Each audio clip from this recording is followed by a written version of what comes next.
Hey builders! In this video, we're diving into some essential building tips for recreating real-world locations in Minecraft Education Edition. If you're looking for help with structure blocks, we've got a full video that walks through what they are, how to use them, and how to import and export builds, so definitely check that out first. Let's recap structure blocks really quickly. Structure blocks let you copy, paste, save, and reload parts of your build. They're amazing for repetitive structures like homes, benches, or repeating terrain features. You can even use them to share structures across worlds. Use structure blocks to save time. Build once and use often. Save a structure block file and reuse it for similar houses, signs, or terrain features.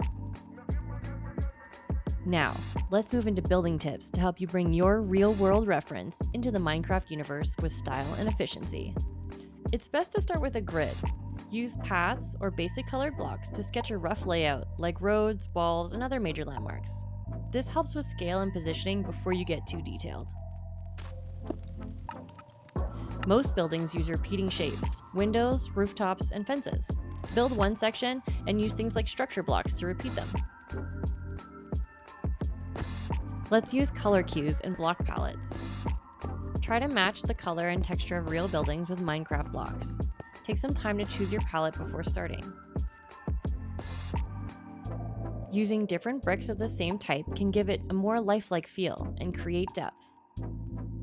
For the Badlands biome in particular, there are a few different types of sandstone and terracotta that give the land its color. Build in layers. Start with the base first. Do a rough sketch or an outline, then the walls and the roof, then add details like doors, signs, trim, and lights.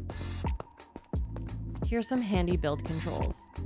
Clicking in on the mouse wheel will copy any block you are currently highlighting. This can be really useful when building with multiple materials.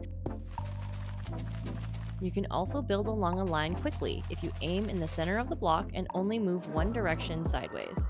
By holding down the right-click build action, you can fill in long lines, holes, or spaces much faster. It takes a little bit of practice to get it right, but it's worth it when you do.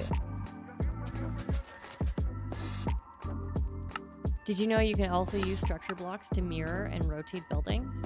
You can rotate or mirror saved structures to make a build feel more natural without remaking every version. Work in sections. Divide big builds into zones, like residential, farmland, or landmarks. This helps a team divide and conquer without stepping on each other's work. And we always want to collaborate and delegate. Make a list of things to build and split them up. Use a shared document or whiteboard to track progress. Remember, great builds come from great teamwork. Leave some signs and markers. Use signs or boards to guide your team or leave notes about what's finished, what's in progress, or what needs a review. TNT. Sometimes you need to clear an area in a hurry. You can delete all blocks manually with a lot of control, or you can blow it all up. TNT can be a very quick way to clear multiple blocks. Make sure to check with your team before blowing up any structures, as you can't undo what you've exploded.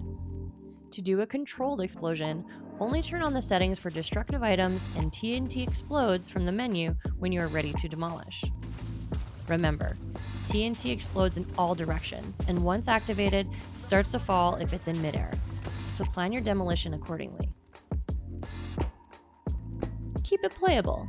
Remember, less is sometimes more. Leave space to walk, add paths, and don't overcrowd areas so it's easy to explore and show off. With these tips, you're ready to start turning your real-world references into stunning Minecraft builds. Remember to plan smart, build in layers, and use structure blocks when you can. Next up, we'll be diving into detailing and storytelling, where we'll make your world feel alive with NPCs, mobs, and interactive elements. See you there.